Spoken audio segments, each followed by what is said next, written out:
Joining us to debate this idea are two guests with deep knowledge of the issue. John Herbst is a former U.S. ambassador to Ukraine.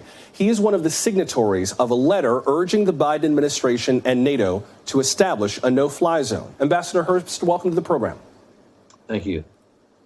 Also with us is Dr. Robert Farley, a senior lecturer at the University of Kentucky's Patterson School of Diplomacy and International Commerce. He studies air power, and he is against the idea of a no-fly zone, limited or otherwise. Dr. Farley, welcome. Thank you. It's an honor to be here. Since this is a debate, I should just lay out two very simple rules, neither of which I believe either of you will violate. One, no personal attacks. Two, no soliloquies. Please keep your answers as pointed and to the point as possible, because we have a lot of ground to cover. Starting, Ambassador, with you, since you are for the resolution, as it were, give me your one strongest argument in favor of a no-fly zone. Well, again, I've advocated not a straight no-fly zone, but a humanitarian air corridor with air cover. And right now, Russian air power is murdering civilians intentionally, preventing civilians from leaving areas which they are pounding and preventing supplies from getting in. People in Mariupol are dying of now not just bombs, but also the absence of food, the absence of medical supplies. So I follow up an idea developed by General Phil Breedlove and Ambassador Kurt Volker for humanitarian no-fly zone or a humanitarian corridor supported by air power, which would enable convoys to go in and enable civilians to come out. And this is just a follow-up on something we did in Georgia when Moscow invaded Georgia in 2008, and we sent in humanitarian supplies by both plane and by ship. Right. Dr. Farley, what is your one strongest argument against a no-fly zone? Well, I mean, I'll be straightforward. I think that the humanitarian corridor no-fly zone is completely unworkable from a technical and operational standpoint. If American aircraft are flying through a humanitarian corridor or attempting to defend a humanitarian corridor, they will be targeted and painted by Russian surface-to-air missile systems, both in Russia and in Ukraine. This will require them to engage those systems and to fire anti-radiation missiles, which will mean killing Russians immediately. The Russians also have air-to-air missiles, so their aircraft can launch missiles from Russia that can reach NATO aircraft in the no-fly zone. The Russians also have surface-to-air missile systems that they can base in Russia that will be able to control the no-fly zone. So it'll immediately put U.S. and NATO aircraft in danger without actually preventing any of the attacks that the ambassador is suggesting would be prevented. Ambassador, what about that? I hear what Dr. Farley is saying in terms of the potential, the dramatically higher potential for there to be contact between Western countries and Russia, even if that corridor is intended to be humanitarian.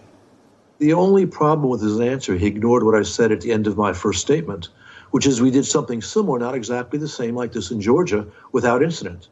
Moscow has already has its hands full dealing with Ukrainian forces. It does really not want to deal with NATO forces as well, which are far stronger than Russia's conventional military. So what I'm suggesting would put the onus on Moscow to essentially launch an attack on our aircraft. The professor's right that our planes would be at risk. They could, quote unquote, be painted. But it's also true the greater risk lies with the Kremlin. And we've done something similar before. With regard to what we're dealing with now, Ambassador Herbst, do you think that the thought process in Russia now is the same as it was in Georgia then? I mean, a lot of people have kind of questioned whether Vladimir Putin is playing by any kind of a rule book that would lead him to make logical tactical decisions. If he made logical tactical decisions, some would argue, we wouldn't be having any of these conversations right now. I can't rule out what you've said, but what I can tell you for sure is that Putin has threatened escalation, including nuclear escalation, over a variety of issues. And we have been intimidated by that. That's why the administration made the very bad decision not to send those MiGs from Poland to Ukraine. If Putin realizes by threatening he can get us to stop defending our interests, what's to stop him from moving on the Baltic states, which happen to be NATO allies? So we need to understand that we're a superpower too, and we in fact are more powerful in all ways than Russia, with the exception of nuclear power, where we are equals. And we were able to manage a much more difficult danger coming from the Soviet Union when we had to defend our interests in Berlin in '61 and in Cuba in '62. Dr. Farley, with regard to the impact of this, there seems to be some growing public support for a no-fly zone over Ukraine. There was a Reuters poll from a few weeks ago that put public support at 74%. A CBS News poll put it at 59%. I've seen Quinnipiac polls that show even higher support if this should happen to involve NATO allies in terms of putting boots on the ground. I think one of the arguments that the Ukrainians have made, and I'm paraphrasing, trying to simplify, but that the West is kind of afraid to get its nose bloody in a war where we are superior military power and children are being killed in buildings that have the word children written in big white letters to try to save their lives. If not this, then what else? So that sounds to me like we must do something, and this is something, so we ought to do it. The fact is that most of the outrages being committed by the Russian military right now are being done by artillery. Russia has enough artillery to incinerate every city in Ukraine. It can incinerate Kharkiv, it can incinerate Kiev, and every other city. It doesn't need air power. Most of the Russian air power that is actually engaged in attacks in Ukraine so far would not at all be covered by a no-fly zone, because Russian aircraft are firing from the Russian side of the border standoff munitions that are landing in Ukraine. And so to have a no-fly zone, the United States Air Force would need to engage Russian aircraft flying in Russian airspace before they fired their very long-range missiles, which can strike all over Ukraine.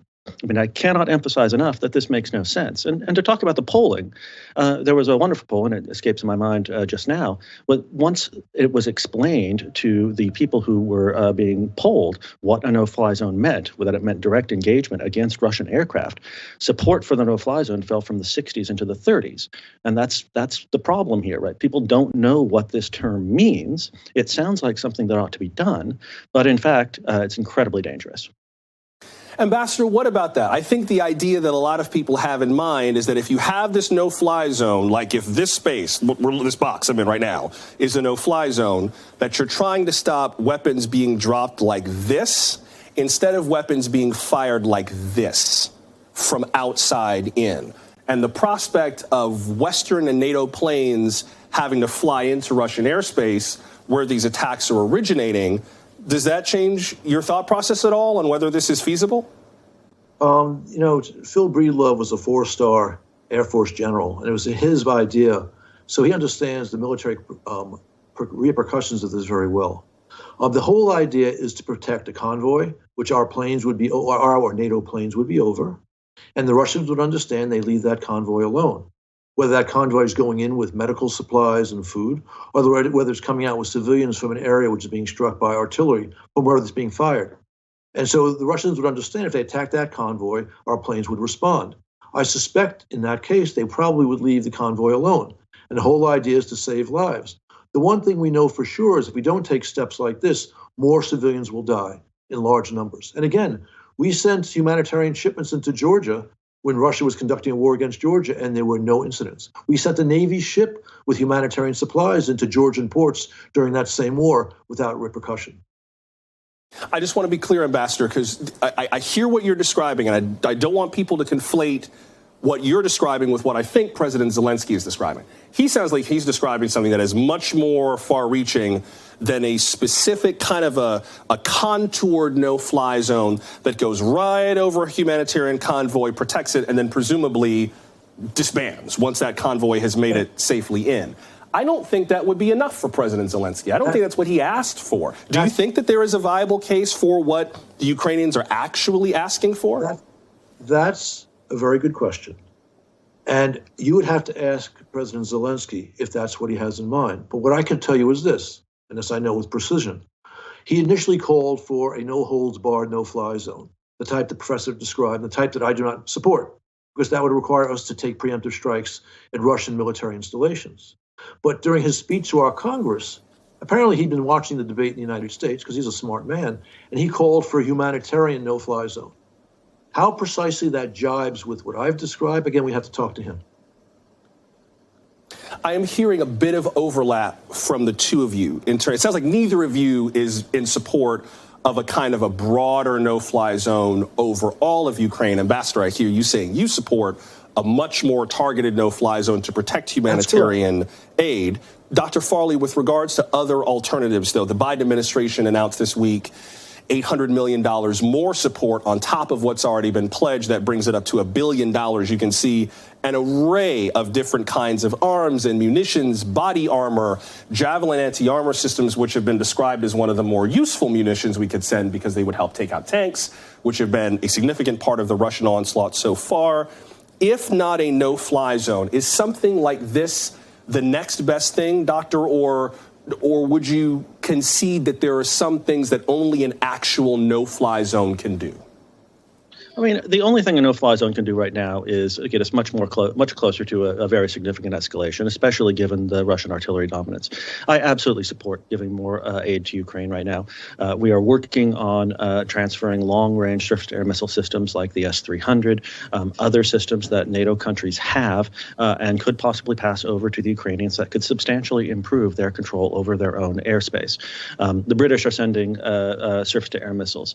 I think that the MiG deal in the long term is possibly workable and is something we should be looking at rather than sort of junking it right now.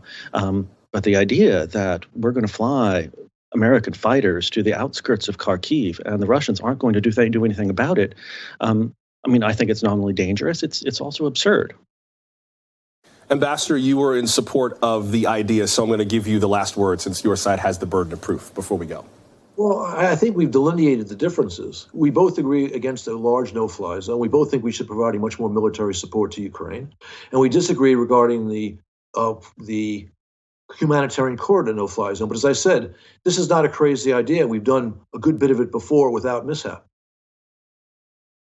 I should note, by the way, that Estonia has become the first NATO member to actually call for a no-fly zone over Ukraine. Its parliament passed a measure yesterday demanding that. Ambassador John Herbst, Dr. Robert Farley, this has been extremely helpful, at least to me, in thinking through what this idea of a no-fly zone might be. Gentlemen, we appreciate you both making time tonight. Thank you both very much.